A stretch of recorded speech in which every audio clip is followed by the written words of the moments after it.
Israel is the reason why the Palestinians are suffering and have been suffering for over 77 years. Armed resistance is a right under international law. We need to look at the reason why there's armed resistance in the first place. Context matters. Israel increasing its settlements, Israel being an apartheid state, Israel making our lives hell, not looking at us as humans. This is the root cause of the issue, and armed resistance is a byproduct of all this garbage. Hamas formed in 1987 during the first Intifada, right?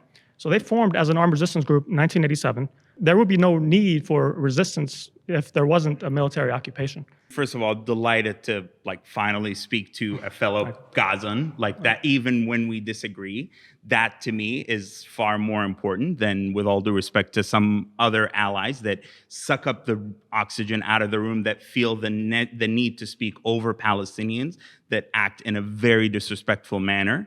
I really I appreciate you being here. And so, do you know that in the 80s, when Hamas was born out of Mujamma al-Islami, the Islamic complex, their budget, what came out of the military governor, that the Israeli military system that ran the military occupation, their budget was literally allocated to them by the military governor. Their first victims for this resistance group in the 1980s were women in Shara the Omar al-Mukhtar street, to wear the hijab to cover themselves up, and suspected traitors and collaborators with the Israeli army and the Israeli police. In the 1980s, before they laid a finger on an Israeli soldier or an Israeli settler in Gaza, Palestinians were the first victim of Hamas, which is